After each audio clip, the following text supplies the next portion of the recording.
Hey everyone, ready for a deep dive. Today we're tackling something that's probably on all our minds. Yeah, let's talk about wealth. Wealth, but not just how to get it. Right, not the get-rich-quick schemes. We're going deeper.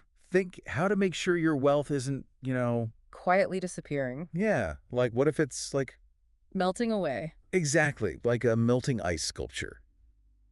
And for this, we're turning to some eye-opening ideas. This is from Joe Bernett. Oh yeah, he's a big voice in the Bitcoin world. Yeah, and he's got us rethinking this whole idea of wealth. Okay, so melting assets, you said. Help me out. What's wrong with how we usually see wealth? Isn't it just, like, beating inflation? Well, that's what we're told, right? Right. What if those assets we think are safe? What if they're actually losing value themselves? Okay, I see where you're going with the melting analogy now, but give me a real-world example. How's this actually playing out? Let's talk farming. Might seem a bit out there, but stick with me.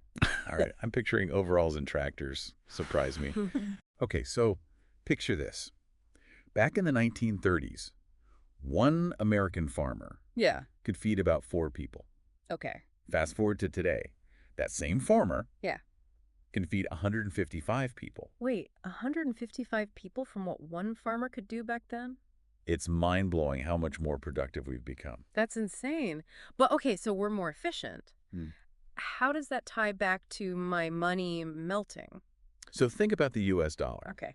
what we use to buy stuff. Right, right. But it's also tied to the value of, consumer goods, Yeah. like the food we're talking about. Wait, hold on. Are you saying because we're producing so much more, it actually impacts the dollar itself? Exactly. It's like this double whammy, right? Oh, okay. The stuff the dollar measures, it's getting more abundant. Plus, we've got inflation eating away at its buying power. So while I'm sitting here thinking I'm doing okay, my money is actually It's eroding. it's on one of those, what are they called, those moving walkways? Yeah. And it's going backwards. So okay, dollars, they're melting. What about bonds? Aren't those supposed to be a safe bet?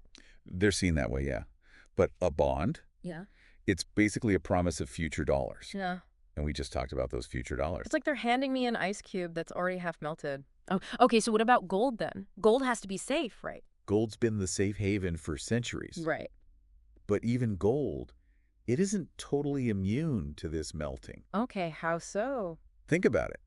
We've got tech making it cheaper, Yeah. easier to mine gold, just like we're seeing in farming. So more gold, less value. Exactly. Plus gold, it's got storage costs. Yeah, you gotta hide it somewhere. Right. And it doesn't generate income. You can't pay rent with a gold bar. Not unless your landlord is like really into that. Right. Okay, so we've got dollars, bonds, even gold turning into puddles. What about real estate? Surely land is safe, right? That's what we're told. Yeah. We think. They're not making more land, but we can build up and out. Right, skyscrapers. Skyscrapers, artificial islands, we're getting creative. So even owning a piece of land might not be the rock-solid investment it used to be. It's not as simple as it seems. Okay, this is blowing my mind. So if all these traditional assets are, like, slowly melting away, Yeah. what's the alternative? Yeah. This is where I'm guessing Bitcoin comes in, right? Right. Yeah, it's like they're making more land, but it's, like, up in the air or something. Right. It's not as fixed as we think. So, okay, if all these traditional assets are kind of slowly melting away, Yeah. what's the alternative? This is where I'm guessing Bitcoin comes in, right? Yeah, got it. Joe, he sees Bitcoin as the kind of the deep freeze in this world of melting assets. Okay, I like a good metaphor, but help me understand this.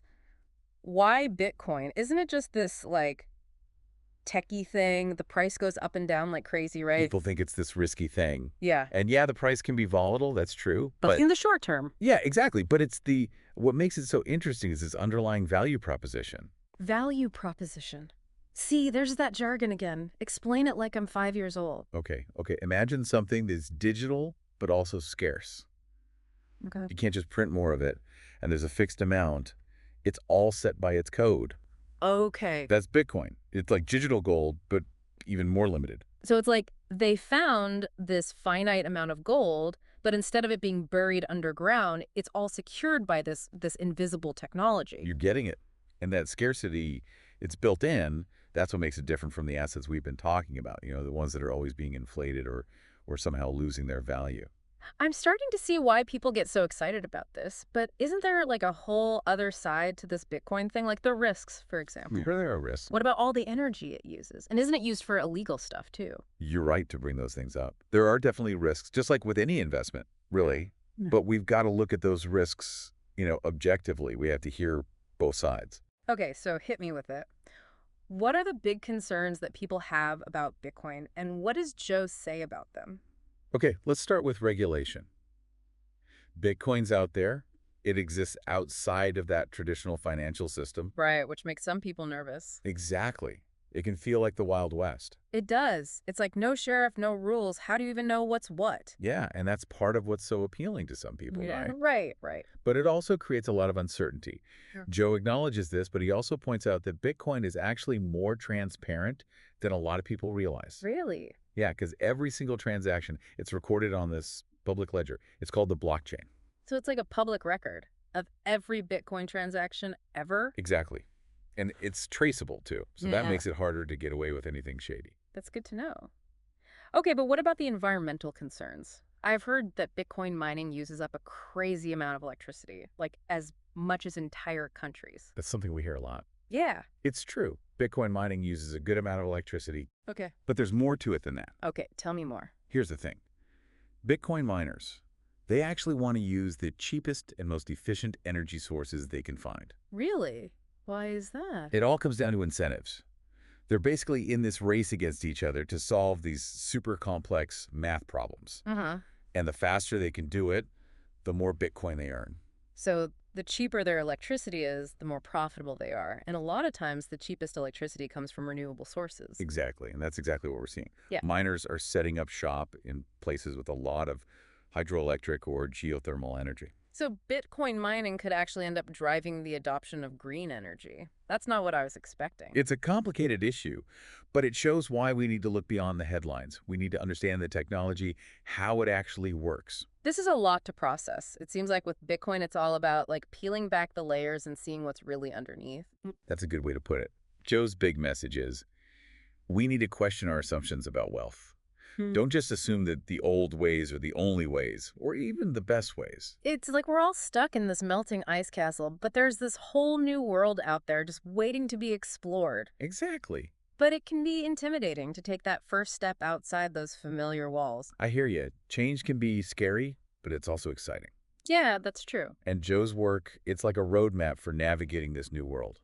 Okay, so where do we even begin? Give me some directions. Well, a good place to start is by asking yourself, what are my biggest fears about money right now? Okay. You're worried about inflation eating away at your savings. Do you feel like the traditional financial system is just rigged? The answers to these questions, they can tell you a lot about, what parts of Bitcoin might make the most sense for you. Wow, that's such a simple question, but it really makes you think. Right. I'm already starting to think about my own financial fears and how, like, this new understanding of wealth fits into all of that. There you go. See? And the more you understand your own anxieties about money, the better you'll be able to make decisions about your financial future. It's like, when you finally work up the courage to look under the bed and you realize the monster is just a pile of laundry. I love that. Once you actually see it, it's not so scary anymore. Right. It's about facing those fears. Exactly. And in this case, maybe Bitcoin is like that nightlight that helps you finally see things clearly. I like that, yeah. It's about giving yourself the knowledge, the understanding to, make the best choices for yourself. Okay, so we've talked about how those traditional assets, they might not be as safe as we always thought. Right. We've looked at how Bitcoin offers this whole different approach to wealth. Totally. And we even got into some of the big concerns people have, like the regulations, the energy use. That's a lot to take in. It is. And we've only just scratched the surface. There's always more to learn. What's really interesting to me is that this is about way more than just money. Oh, absolutely. We've been talking about Bitcoin and like how it could be the solution for all this financial anxiety people are feeling. Yeah. But it's bigger than that, isn't it? It really is. I mean, when you really get down to it, Bitcoin is like this whole different way of thinking about systems. Okay. How so? Well, it's decentralized. Okay. It's transparent. It's controlled by this whole network of people, not by like one single authority. So it's not just opting out of a financial system you maybe don't trust anymore. It's like opting into this whole new system. With different rules, different values, yeah. Wow. That's kind of revolutionary when you think about it. It has the potential to change everything.